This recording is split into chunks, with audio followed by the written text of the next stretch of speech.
ఇక్కడండి చాలా మంది సిద్ధ పురుషులు ఈ కొండల్లో తపస్సు చేస్తూ ఉంటారు. వాళ్ళు ఒక్కొక్కసారి రాత్రి వేళ కొండ దిగుతారు అన్నారు. నేను లోపల అనుకున్నాను, నిజంగా అలా సిద్ధ పురుషులు వస్తూ ఉంటారా అనుకున్నాను. ఒక ఆయన అప్పుడే అంత డొంకల్లోంచి వస్తున్నారు. వస్తుంటే ఈయన గభాలను ఆపి వస్తున్నారా అని ఆయనతో ఏదో మాట్లాడారు. నేను తెల్లబోయిన సన్నివేశం మీకు చెప్తున్నాను. గోళ్ళు ఇలా తిరిగిపోయి ఉన్నాయి. అంటే ఎన్నేళ్ల నుంచి జరుగుతోందో ఆ తపస్సు అయింది. ఆయన బహుశా మాకు దర్శనం ఇవ్వడానికే కిందకొచ్చి ఉండి ఉండవచ్చు. మీకు నేను ఒక పరమ సత్యాన్ని ఇవాళ చెప్తున్నాను, మీరు నన్ను నమ్మండి, నేను అబద్ధం చెప్పట్లేదు. ఆయన నన్ను అడిగారు, పక్కకి తీసుకెళ్లి గిరి ప్రదక్షిణం చేస్తుంటే మీకు రమణులు అంటే ఎందుకు ఇంత ఇష్టం అని అడిగారు. అడిగితే ఏదో పుస్తకాల్లో చదువుకున్న 4 మాటలు తప్ప నాకేం తెలుసు కనుక ఆ రమణులు అంతటి వారండి, రమణులు ఇంతటి వారండి, నేను చదువుకున్నవేవో చెప్పా. ఆయన అన్నారు, మీరు చెప్పినట్టు రమణుడు గొప్పవాడు కాడు, రమణుడు దొంగ, రమణుడు స్వార్థపరుడు. లేకపోతే రమణుడి కోసం కొన్ని వేల మంది వచ్చారు అరుణాచలం. ఎవరికి ఇచ్చాడు మోక్షం? వాళ్ళ అమ్మగారికి ఇచ్చాడు. వాళ్ళ అమ్మగారికి మోక్షం ఇవ్వడం గొప్ప, స్వార్థం కాదా అంటే నేనన్నాను, లేదండి ఆయనతో పాటే ఉన్న ఇంకొక ఆయనకు కూడా ఇవ్వబోయారు, ఆయన జీవుడేమో జారిపోయాడు, ఇవ్వలేకపోయారు అన్నాను. అంటే ఆయన అన్నారు, అది కాదు, రమణులు వాళ్ళ తల్లి గారికి మోక్షం ఇవ్వడాన్ని మీరు సమర్థించడానికి మీకు ఏమన్నా ఆధారం ఉందా అన్నారు నా దగ్గర. ఏమిట్రా ఇంత భక్తితో మనం వస్తే ఈయన ఇంత గడ్డు ప్రశ్న వేశాడు, ఈ కోణంలో నేను అసలు ఎప్పుడూ ఆలోచన చేయలేదు, ఏంటి ఇలా అడిగారు చిత్రంగాను అని నేను చాలా ప్రయత్నం చేద్దాం అనుకున్నాను. కానీ నాకే నచ్చలేదు ఎలా సమర్థించాలో. అలా కాసేపు నడిచాం, ఒక 10 నిమిషాలు మౌనంగా. ఆయన అన్నారు, చూశారా మీకు దొరకలేదు కారణం, అమ్మకి ఎందుకు మోక్షం ఇచ్చారో మీకు తెలియలేదే అన్నారు. అంటే ఏవో మీరు చెప్తున్న కోణంలో మాత్రం నాకు తగిన సమాధానం దొరకట్లేదు అన్నాను. అంటూ నేను అన్నాను అలా ఆయనతో వెడుతూ, ఒకానొకప్పుడు 1950లో ఆయన శరీరం విడిచిపెట్టక ముందు ఇలా తిరుగుతున్నప్పుడు ఆయనతో పాటు వెళ్ళిన వాళ్ళు ధన్యులు, వాళ్ళు ఎంత గొప్పగా ఆయనతో పాటు కలిసి వెళ్ళుంటారో, ఆయన కొండ దిగుతున్నప్పుడు చూస్తూ ఉండుంటారో అన్నాను. అలా నీకు చూడాలనుందా అన్నారు ఆయన. ఇది రెండో ప్రశ్న. అంటే నాకు ఈ ప్రశ్నకి కించిత కోపం వచ్చింది. నేను అన్నాను, అలా చూడాలంటే జరుగుతుందా అండి, ఇప్పుడు కనపడతారా రమణులు, ఆ ప్రశ్న ఏమిటి అన్నాను. ఆయన నవ్వారు. అంతే, మా మధ్య అంతే సంభాషణ జరిగింది. మేము వెళ్ళిపోయి మర్నాడు నేను వచ్చేస్తున్నాను రమణాశ్రమం నుంచి, బయలుదేరిపోతున్నాను, చెన్నై వెళ్ళిపోవాలి, బస్సులు ఎక్కే హడావిడిలో ఉన్నాం. ఆయన మళ్ళీ ఠంగును కనపడ్డారు. కనపడి ఓ చేతి సంచి ఒకటి ఇస్తూ ఉంటారు రమణాశ్రమంలో పుస్తకాలు కొనుక్కున్నప్పుడు. ఆయన ప్రత్యేకం ఓ పుస్తకం ఒక క్యాసెట్ తెచ్చి, ఇవి నేను మీకు బహూకరిస్తున్నాను కోటేశ్వరారు అని ఇచ్చారు. ఎంత ప్రేమమూర్తో. నేను ఆ తర్వాత వారిని చూడలేదు, రమణాశ్రమానికి వెళ్ళిన ఆయన పేరు అవి ఇచ్చారు కూడా, కానీ మాకు కనపడలేదు. ఆ తర్వాత ఇన్ని మార్లు వెళ్ళాను, నాకు వారు కనపడలేదు. నేను ఇంటికి వచ్చి యథాలాపంగా పెట్లోంచి పుస్తకాలన్నీ కొనుక్కున్నవి తీసి అక్కడ పెట్టేసి వెళ్ళిపోబోతూ ఇలా గాలికి ఎగురుతూ ఉంటే ఒక పేజీ, ఆ పేజీ మీద చెయ్యేసి ఇలా చూశాను, రమణులు తల్లికే మోక్షం ఎందుకు ఇయ్యవలెను అని ఉంది దాని మీద. నేను తెల్లబోయి ఇదే కదా మన నేను అడిగారు అని చెప్పి నేను అది చదివాను. చదివితే రమణుల యొక్క తల్లి వృద్ధాప్యంలో ఆవిడ యొక్క కుమార్తె, అమ్మా నాతో చెన్నై వచ్చేయమ్మా, వీడి దగ్గర ఉంటే ఏం చూస్తాడు, నువ్వు నాతో వచ్చేస్తే ఇంకెంతో కాలం ఉండవు కదా, జాగ్రత్తగా చూస్తావంటే అమ్మగారు అన్నారు, మీతో వస్తే ఏం చేస్తారు, ఓ పరుపు మీద పడుకోబెడతారు, జాగ్రత్తగా చూస్తారు. నా ప్రాణోత్క్రమణం అయితే ఏం చేస్తారు, కొన్ని కోట్ల జన్మల నుంచి ఏం చేశారో అదే చేస్తారు. మీరు నన్ను తీసుకెళ్లి దహిస్తారు. వీడి దగ్గర ఉంటే ఏమవుతుంది, పోయే ప్రాణం ఎలాగో పోతుంది. వీడు జనన మరణములకు అతీతుడు, నా కొడుకు, వాడు జ్ఞాని. కాబట్టి వాడు నేను చచ్చిపోయిన తర్వాత నా శరీరాన్ని తన 2 చేతులతో పైకెత్తుతాడు. మీ దగ్గర ఉంటే వాడు ఎత్తాడు, వాడు రాడు తిరువన్నామలై వదిలి, వాడు పైకెత్తి వాడు కాల్చడు. ఈ శరీరాన్ని పట్టుకెళ్ళి పక్షులు తింటాయని రక్కసిముళ్ళని ఇంతంత ఉంటాయి అరుణాచలం కొండ మీద, రక్కసిముళ్ళ పొదలలోకి విసిరేస్తాడు. వాడి చేతులతో పట్టి పైకెత్తాడు కాబట్టి నాకు మళ్ళీ ఇంకొకసారి పడిపోవలసిన అవసరం లేని స్థితిని కలుగుతుంది, కాబట్టి వీడి దగ్గర పోతానన్నారు. ఈ మాట తల్లి అన్నందుకు కొన్ని కోట్ల జన్మలు అనుభవించవలసిన పాపపుణ్యములను ఆఖరి రోజున తీసేసి మోక్షం ఇచ్చేశారు. ఇందుకు ఇచ్చారు మోక్షం తప్ప స్వార్థంతో ఇయ్యలేదు అని రాసుంది. అమ్మ బాబోయ్, ఆనాడు అడిగిన ప్రశ్నకి ఆయన ఇచ్చిన పుస్తకంలో ఎగిరిన పేజీలో జవాబుంది అని నేను తెల్లబోయాను. నిజంగా క్యాసెట్ పెట్టాను. ఆ క్యాసెట్ ఏమిటో తెలుసా అండి? రమణులు కొండ మించి దిగుతున్నట్టు, ఎక్కడో ఒక అరుగు మీద కూర్చుంటున్నట్టు, అందరితో మాట్లాడుతున్నట్టు, బాగా వృద్ధులైపోయిన తర్వాత ఇలా చేతులు వేసి వెడుతున్నట్టు, ఆఖరణ వారి శరీరం విడిచిపెట్టేసినప్పుడు అందరూ ఒక్కసారి లేచి నిలబడినట్టు ఉన్న క్యాసెట్. చిత్రం ఏంటంటే, నా స్నేహితుడు ఒకడు ఉన్నాడు, అతను ఎప్పుడు వెడతాడు అరుణాచలం. అతని దగ్గర కూడా లేని ఆ క్యాసెట్ ఆ రోజుల్లో నాకు ఎలా వచ్చిందో నాకే తెలియదు.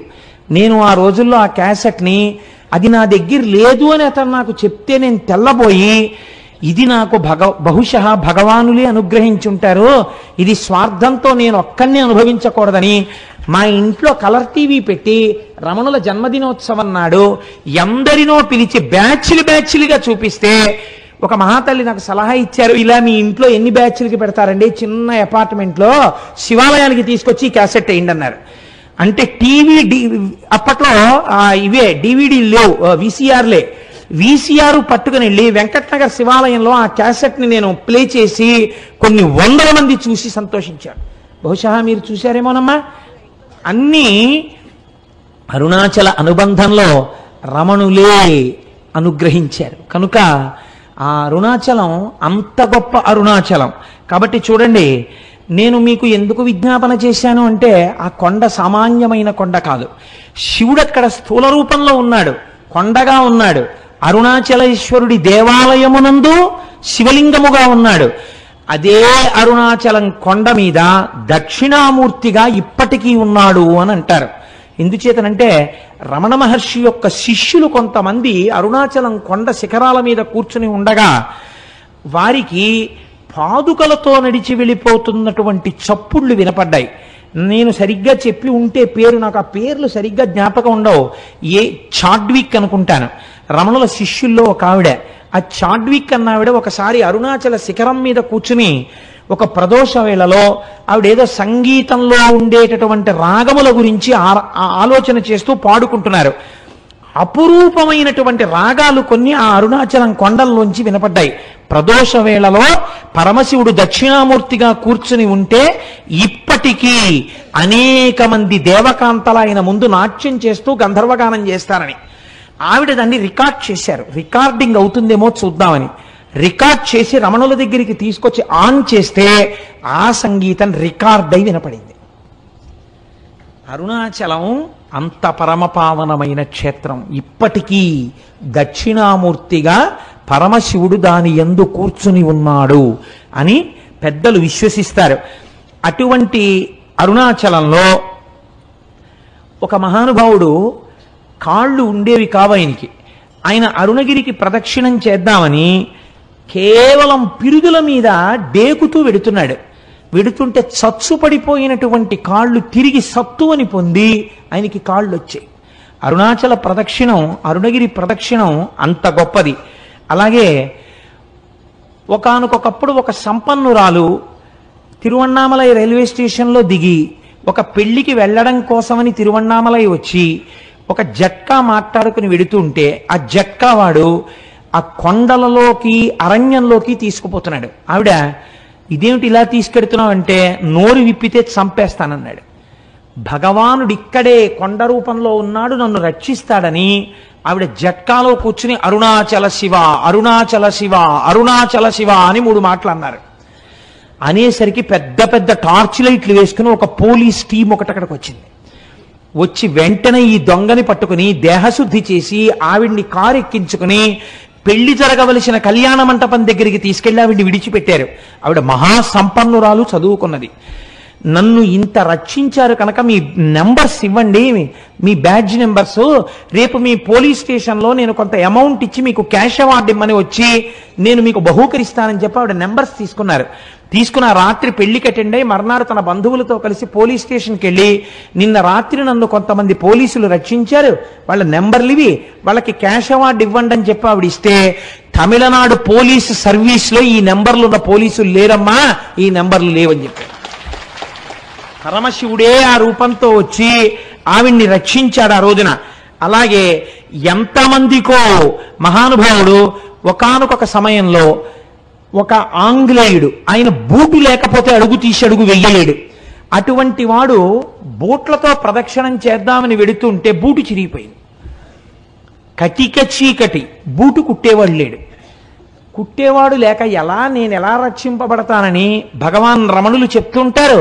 అరుణాచల ఈశ్వరుడే కాపాడుతుంటాడని అరుణాచల శివ అరుణాచల శివ అరుణాచల శివ అంటూ నించున్నారు. ఎక్కడి నుంచి వచ్చాడో అంతలో చెప్పులు కుట్టేవాడు వచ్చి, అయ్యా మీ బూటు కుట్టనా అండి అని కుట్టేసి ఆయన అలా ఉండిపోయాడు. అంతే, ఆ అరణ్యంలోంచి అరుణాచలంలోకి వెళ్ళిపోయాడు. ఆయన బూట్లు కుట్టి వెళ్ళాడు, ఆ బూట్లతో ఆయన గిరి ప్రదక్షిణం చేశాడు.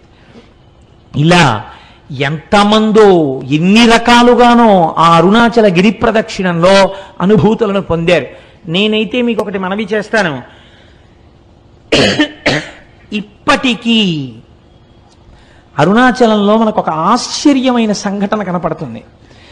మీకు ఏ దేవాలయంలో ఎవ్వరూ కూడా 5 పైసలు వెయ్యండి అని అడగారు. నాకు ఇప్పటికీ చాలా ఆశ్చర్యంగా ఉంటుంది. 150 మంది వెళ్ళామనుకోండి, సాధారణంగా వాళ్ళు ఏమనుకుంటారు, 150 మంది వచ్చారు మీ గోత్రనామాలు చెప్పండి అనాలి. వాళ్ళు అనరు. వాళ్ళు మీరు పళ్ళెల్లో ఏం వేస్తారని అడగరు. వాళ్ళందరికీ చేతిలో చిటికిడి చిటికిడి చిటికిడి చిటికిడి విభూతి పెట్టేస్తారు. నమస్కారం పెట్టుకుని వెళ్ళిపోతుంటే ఇదేంటి వీళ్ళు అసాధ్యం కూడా ఇంతమంది వచ్చారో రూపాయి లేదని వాళ్ళు అనరు. అర్ధరాత్రి 1 గంటకి 2 గంటలకి ఒకే ఒక విదేశీ వనిత వర్షం పడుతుంటే అరుణాచలానికి గిరి ప్రదక్షిణం చేస్తూ వెళ్ళిపోతూ ఉంటుంది. ఎవరండి? హిందూ మతస్థులు కారు, విదేశాల నుంచి వచ్చినటువంటి ఎందరో వనితలు, నిండు యవ్వనంలో ఉన్న వాళ్ళు వర్షధారలలో తడిసిపోయిన బట్టలతో ఒక్కరే గిరి ప్రదక్షిణం చేస్తుంటారు. వాళ్ళని చెనకిన వారు కానీ, వాళ్ళ వెనక పడ్డవారు కానీ, వాళ్ళతో పరిహాసమాడిన వాళ్ళు కానీ మీకు గిరి ప్రదక్షిణల్లో కనపడరు. నేను ఒకసారి చూసి తెల్లబోయాను. మీకు ఒక విచిత్రమైన విషయం చెప్పనండి. ఆ పిల్లవాడి తల్లిదండ్రులు కానీ వాళ్ళెవరూ నాకు ఇప్పుడు జ్ఞాపకంలో లేరు. నాకు ఒక 2 సంవత్సరాల క్రితం ఆ కుటుంబం వాళ్ళు నా దగ్గరికి తరచూ వస్తుండేవారు. నేను ఉపన్యాసాలు కాకినాడలో చెప్తుంటుంటే ఇంజనీరింగ్ చదువుకుంటున్న పిల్లవాడు అతను, అప్పుడు 2nd ఇయర్ చదువుతుండేవాడు. నేను తరచూ చంద్రశేఖర పరమాచార్య స్వామి వారి గురించి చెప్తుంటే అతను నా దగ్గరికి వచ్చి అడిగాడు, నేను మీ ఉపన్యాసాలు విని కించిత్ ప్రేరణ పొందానండి, నేను మీకు చంద్రశేఖర పరమాచార్య స్వామి వారిని గీసి ఇవ్వాలనుకుంటున్నాను, ఎటువంటి చంద్రశేఖరులు మీకు కావాలని అడిగాడు. నేను ఆ పిల్లవాడు అడిగినటువంటి ప్రశ్న విధానానికి ఆశ్చర్యపోయాను. అంటే నేను ఎలాంటి చంద్రశేఖర పరమాచార్య స్వామిని వారిని కోరితే అలాంటి పరమాచార్యుల వారిని గీయగలవా అన్నాను. గీస్తాను అన్నాడు. నేను తెల్లబోయాను. పరమాచార్యుల వారి ఆచమనం చేసే విధానం చాలా ఆశ్చర్యంగా ఉంటుంది. 2 మోకాళ్ళు ఇలా పెట్టి 2 మోచేతులు మోకాళ్ళ మధ్యలో పెట్టి కమండలం కింద పెట్టి ఆచమనం చేస్తారు. ఏది అలాంటి బొమ్మ గీయన్నాను. మీరు నమ్ముతారా? అతను ఒక వైట్ కార్డుబోర్డు మీద పెన్సిల్తో చక్ చక్ చక్ చక్ చక్ చక్ గీసాడు. అది గీసేసి నాకు బహూకరించాడు, పేరు రాసి.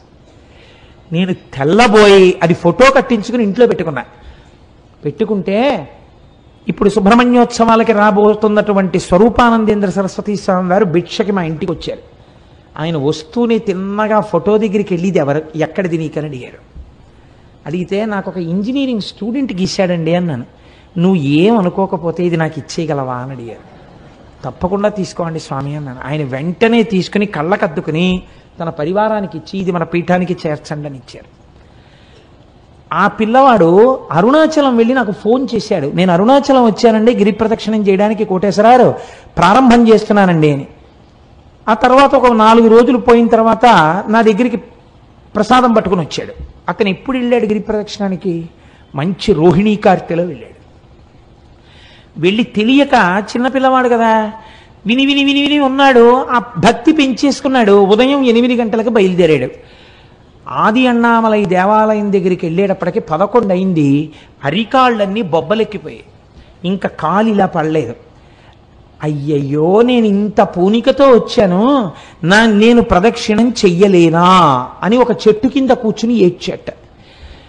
ఆ ఏడవడమే క్షణం ఆకాశం అంతా మేఘాలు పట్టి వర్షం ధారల కింద పడిపోయి చల్లబడిపోతే అతను గిరి ప్రదక్షిణం చేసి నాకు అరుణాచలం నుంచే ఫోన్ చేశాడు. నేను ఇటువంటి అనుభూతిని పొందాను కోటేశ్వరరావు, ప్రసాదం పట్టుకుని మీ ఇంటికి వస్తున్నానని నాకు పట్టుకొచ్చి ప్రసాదం ఇచ్చాడు. తరచూ నా దగ్గరికి వస్తుండేవాడు ఆ కుర్రవాడు. తర్వాత ఉద్యోగం వచ్చినప్పుడో ఎప్పుడో కూడా నా దగ్గరికి వచ్చాడు. నా దగ్గరికి నేను కొంచెం వచ్చేవాళ్ళని ఎందుకు అనాలి, నాకే జ్ఞాపక శక్తి తక్కువ, గుర్తుండదు. ఇప్పుడు పాపం ఎక్కడికి వెళ్తున్నానని చెప్పాడో, ఎక్కడ ఉద్యోగానికి వెళ్ళాడో. కానీ ఆ పిల్లవాడి ఈ పరమ పవిత్రమైన ఉపన్యాసంలో స్మరింపబడడం చేత అతని జీవితం ఈశ్వరుడి చేత చక్కగా రక్షింపబడుతుంది. కాబట్టి నాకే ఎన్ని అనుభూతులు ఉన్నాయో అరుణాచల క్షేత్రంతో, తెలిసి తెలియని నేను 4 మాటలు చెప్తే నమ్మి వెళ్ళిన వాళ్ళు భక్తి వలన ఎన్ని అనుభవించారో అరుణాచల క్షేత్రంలో. కాబట్టి ఆ అరుణాచలం కొండయందు నమ్మకం పెట్టుకొని ఆ అరుణాచలం వెళ్ళి మీరు ఆ కొండల కింద చూస్తుంటే ఎన్ని తీర్థాలు కనపడతాయో, ఎన్ని చెరువులు కనపడతాయో. చిత్రం ఏమిటో తెలుసా అండి, అరుణాచలానికి ఏకకాలమునందు ప్రదక్షిణం చేస్తారు. ఒకటి మనుష్యులు చేసేటప్పుడు ఎడం పక్క నుంచి తిరుగుతారు, దేవతలు కుడి పక్క నుంచి వస్తారు. అందుకే వాళ్ళకి అడ్డెళ్ళకూడదని చెప్పి అటు వెళ్ళొద్దంటారు కుడి పక్కకి. అరుణాచలగిరి ప్రదక్షిణం చేసేటప్పుడు ఒక మర్యాద ఉంది శాస్త్రంలో. మనంతట మనం తగిలించుకోవడం కాదు, నిజంగా బాగా భక్తులని రుజువేమి అంటే, ఎవరైనా గిరి ప్రదక్షిణం చేసేటటువంటి సమయంలో ఒకవేళ వాళ్ళ యొక్క కాలు కానీ వేలు కానీ తెగి నెత్తురు ధారలై కారితే వేరొకరికి ఆ రక్తధారని ఆపే అధికారము లేదు. సాక్షాత్తు శ్రీ మహాలక్ష్మి వచ్చి తన పట్టు చీర కొంగు చింపి కట్టుకడుతుంది అని ప్రమాణం. ఇది ఎంత నిజమో మీకు చెప్పనండి. నేను ముత్యాల సత్యనారాయణ ఇక్కడే ఉన్నాడు, మాతో హరిప్రసాద్ గారని డిప్యూటీ మేనేజర్ క్వాలిటీ కంట్రోల్ చేశారు మాకు. ఇవాళ పొద్దున్న కూడా వారు నాకు ఫంక్షన్లో కనబడ్డారు. ఆయన మొదటిసారి అరుణాచలం వచ్చారు భార్యతో, గిరి ప్రదక్షిణం చేస్తున్నారు. ఇలా గుళ్ళోకి వెళ్ళి బయటికి వస్తున్నారు ప్రదక్షిణం చేస్తూ. అసలు అంత దెబ్బ తగిలే అవకాశం లేదండి. ఆవిడ కాలు వేలు తెగిపోయి నెత్తురు కారింది, పెద్ద మడుగు కట్టింది, అంత రక్తం కారిపోయింది. అడిగిపోయాడు మా సత్యనారాయణ. ఇప్పటికీ నాతో మొన్న కూడా అన్నారు హరిప్రసాద్ గారు, నేను ఆశ్చర్యపోయేది కోటేశ్వరరావు, నేను ఎంత ప్రయత్నించా కానీ రక్తధార ఎక్కడి నుంచి వచ్చిందోనయ్యా. ఓ పెద్ద ఆవిడ కొండలోంచి పరుగు పరుగున వచ్చింది, వచ్చి ఉండవయా అని గబక్క లోపలికెళ్ళి 4 ఆకులు తీసుకొచ్చి పిండిందిలాగా, పిండగానే రక్తం కట్టేసింది. ఆవిడ కొంగు చింపి కట్టు కట్టిందయా. ఎంత ఆశ్చర్యం. డాక్టర్ దగ్గరికి తీసుకెళ్తే కలేరు తగ్గిపోతుందని కుట్లేసాడు, తగ్గిపోయింది. ఎంత చిత్రం అన్నారు. అయ్యా మీరు ఎంత భాగ్యవంతులండి, మీ ఆవిడ ఎంత పుణ్యం చేసుకున్నదో, ఎంత మంచి హృదయమో. కాకపోతే ఆవిడికి లక్ష్మీదేవే కట్టు కట్టిందండి. మీరు నమ్మండి, స్కాంద పురాణం అలా చెప్పిందని చెప్పాను నేను. ఏం సత్యనారాయణ నిజమా కాదా? లేచి నిలబడి చెప్పు, లేకపోతే నేను అబద్ధం చెప్పాను అనుకుంటారు. నిజమా కాదా? కూర్చో. అంటే ఏమిటి, నువ్వు వెళ్ళిన ఈ పాటికే నీకు ఇన్ని అనుభవాలు ఉన్నాయని మీరు అనుకుంటారేమో నా భయం. ఇవన్నీ నేనేదో చెప్పేస్తున్నాడు, ఏదో చెప్పమన్నాం కదా అని వీడు చాలా చెప్పేస్తున్నాడు రో, ఇంకా నమ్మచ్చా నమ్మకూడదా అనుకుంటారేమో నా భయం. అందుకని సాక్ష్యాలు ప్రవేశపెట్టాను. కాబట్టి అరుణాచలం అరుణాచలమే, దాని పేరే అరుణాచలము. అచలము అంటే కదలని వాడు, కదలనిది అంటే జ్ఞానము. ఎప్పుడు తనలో తాను రవించేటటువంటి పరమేశ్వరుడు అచలుడై ఉంటాడు. అరుణము, అరుణము అంటే ఎర్రనిది, కారుణ్యమూర్తి, అపారమైన దయ కలిగినది అమ్మ. అమ్మ అయ్య కలిసినదే అరుణాచలము కొండ. కాదు కాదు, అరుణాచలంలో ఉన్నటువంటి శిలలను తీసుకెళ్లి అమెరికా సంయుక్త రాష్ట్రాల్లో ఉన్న శాస్త్రవేత్తలు అక్కడ ఉండే ప్రయోగశాలలో పరిశీలన చేశారు. చేస్తే వాళ్ళు అన్నారు, ఈ అరుణాచలం కొండ హిమాలయ పర్వతాల కన్నా ముందుది. ఇది ఎప్పుడు ఏర్పడిందో మేము చెప్పలేం. ఎందుకంటే అగ్నిహోత్రములో తప్తమై ఘనీభవించిన మొదటి రాళ్లే అరుణాచలం కొండ అని వాళ్ళు నిర్ధారణ చేశారు. మేము చెప్పలేం దీని కాలం అని. మన పురాణం ఏమని చెప్పిందో తెలుసా అండి? స్కాందం, ఈ అరుణాచలం కొండ కృతయుగంలో ఇది మట్టిగా లేదు, ఒక పెద్ద జ్యోతి ఇక్కడ ప్రకాశిస్తూ ఉండేది. ఆ జ్యోతికే ప్రదక్షిణం చేసేవారు ఆ రోజుల్లో. ఉపాసనా బలం అలా ఉండేది. కాబట్టి రాను రాను రాను రాను ఉపాసనా బలం తగ్గిపోయి శరీరములు ఆ శక్తిని తట్టుకోలేని స్థితి వస్తే ఒక్కొక్క యుగంలో ఆ కొండ ఒక్కొక్క రూపుని మార్చింది. ఆ కొండ త్రేతాయుగంలో బంగారు పర్వతమైనది. బంగారు పర్వతానికి ప్రదక్షిణం చేసేవారు. ద్వాపర యుగం వచ్చేసరికి ఆ కొండ రాగి పర్వతమైనది. కలియుగం వచ్చేసరికి అది శిలారూపమును దాల్చినది. కానీ ఇప్పటికీ అది యథార్థమునకు అగ్నియే. ఆ అగ్నియే పంచభూతములలో అగ్నిలింగము, లింగము. అందుకే ఒకసారి అరుణాచలంలోకి ప్రవేశిస్తే చాలు, వాళ్ళ ఖాతాలో జీవనయాత్ర యందు అరుణాచల ప్రవేశమునకు పూర్వము, అరుణాచల ప్రవేశమునకు తదుపరి అని రెండుగా విడదీసి శాస్త్రం మర్యాద చూపిస్తుందని మన వాళ్ళు ఆ అరుణాచల గిరి ప్రదక్షిణం గురించి అంత గొప్పగా మాట్లాడతారు. అటువంటి రమణాశ్రమానికి మీరు వెడితే నేను ఒక్క మాట చెప్పకపోతే నేను పొరపాటు చేసిన వాడిని అవుతాను. ఇవాల్టి రోజున మన మత వైభవం ఏమిటో మనకి తెలియదు, మన సనాతన ధర్మము యొక్క గొప్పతనం ఏమిటో మనకి తెలియదు. మన సనాతన ధర్మము గురించి మనం వెలితి మాటలు మాట్లాడతాం, ఏకి మాటలు మాట్లాడతాం. మీరు ఇవాళ రమణాశ్రమానికి వెళ్ళి చూడండి, శేషాద్రి స్వామి కాటేజెస్ దగ్గరికి వెళ్ళి చూడండి.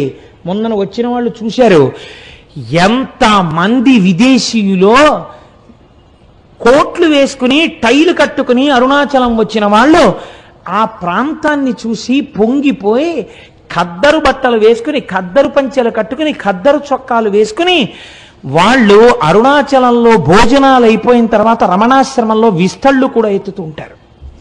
వాళ్ళు ఇంతంత విభూతి రేఖలు ఎట్టుకుని, ఇంతంత బొట్లు పెట్టుకుని, విదేశీ వనితలు చీరలు కట్టుకుని ఉంటారు.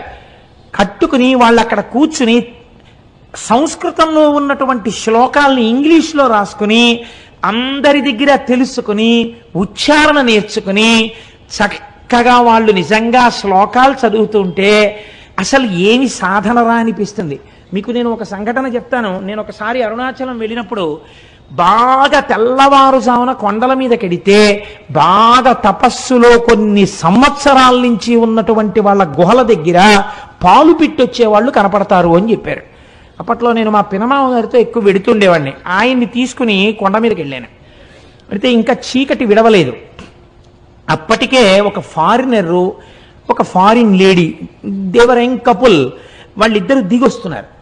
దిగొస్తుంటే మా పినమామ గారు గబగబా వెళ్ళి, కొంచెం దూకుడు మనస్తత్వం ఉన్నవారు, సంతోషం ఎక్కువ ఉన్నవారు, వాళ్ళ దగ్గరికి వెళ్ళి వాళ్ళని సంతోషంగా మీరు ఎక్కడికి వెళ్ళి వస్తున్నారు అని అడిగారు. అడిగితే ఆవిడంది, ఇక్కడ నేను బాగా దూరంగా కనపడేటటువంటి ఆ గుహలో ఒక యోగి తపస్సు చేస్తున్నాడు, కేవలముగా అస్థిపంజరం ఎలా ఉంటుందో అంత సృష్టించిపోయాడు. కన్నంలోంచి మాత్రమే చూడమని పాలాయన చెప్పాడు నాకు. నేను కన్నంలోంచి చూశాను, కానీ నాకు ఆయన శరీరంలోంచి కొన్ని వేల వోల్ట్ల బల్బు వెలుగుతున్నట్లు కాంతితో నాకు దర్శనమైంది. ఇతను అక్కడ పాల కుండ ఒకటి పెట్టి వస్తుంటాడు ఒక పిడతతోటి. మరునాడు వెళ్ళేటప్పటికి తాగి ఖాళీ పిడత ఉంటుంది, తాగకపోతే ఇంకొక పాల పిడత పెట్టి వచ్చేస్తుంటాడు. అటువంటి తపశ్శక్తితో ఉన్న మహాపురుషుణ్ణి చూశాను అంది ఆవిడ.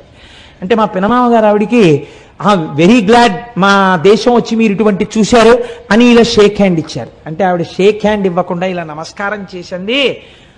You are really great that you have born in a country like India. You are saying that you are staying in Kakinada. By undertaking one night's journey, you are capable of coming to Tiruvannamalai and see such holy men. But we are cursed. We are staying in a remote place like America, where we cannot see such holy men. I prostrate before you. I don't want to shake my hand with you. You people belonging to Sanatana Dharma, you people belonging to Hindu religion are really great by virtue of your birth itself. We prostrate before you. అన్న దంపతులు ఇద్దరు సాష్టాంగ నమస్కారం చేశారు. కేవలం సనాతన ధర్మంలో మనం పుట్టినందుకు, పుట్టలేకపోయామని ఏడ్చి వాళ్ళు సాష్టాంగ నమస్కారం చేశారు. ఇటువంటి అమృత భాండం, ఇటువంటి ఐశ్వర్యవంతమైన ఇంట పుట్టి అడుక్కు తిన్నవాడు ఎంతటి అయోగ్యుడో, ఇటువంటి సనాతన ధర్మంలో పుట్టి దీని మీద విలితి ప్రసంగాలు చేసేవాళ్ళు అంతటి అవివేకులు. అంతటి గొప్ప అరుణాచలం. ఒక్కసారి ఆ నామాన్ని స్మరిస్తే చాలు, ఒకసారి గిరి ప్రదక్షిణం చేస్తే చాలు, ఒక్కసారి ఆ రమణుల ఆశ్రమంలోకి వెడితే చాలు, అరుణాచలేశ్వర దర్శనం చేస్తే చాలు. నిజానికి ఈ అరుణాచలం గురించి నాకు ఒక 10 రోజులు ప్రసంగం చెయ్యాలనుంది. కానీ శివమహాపురాణం టాపిక్ అయినప్పుడు అంతా నేను వెళ్ళకూడదని ఇవాళ త్రయోదశి తిథి నాడి ప్రదోష వేళ అరుణాచలం గురించి మాట్లాడాలి అని ఇవాళ అరుణాచలం గురించి మాట్లాడాను, రేపటి రోజున భగవాన్ రమణుల గురించి మాట్లాడతాను. ఇవాళ మనం ఇంత చక్కటి విషయాన్ని విని ఉన్నాం కాబట్టి మన అందరికీ ఆ ఈశ్వరానుగ్రహము కలుగుట కొరకై నేనంటాను, మీరనండి, ఒక్క 3 మార్లు ఆ నామం చెప్పి మనం బయలుదేరదాం. అరుణాచల శివ అరుణాచల శివ అరుణాచల శివ అరుణ శివ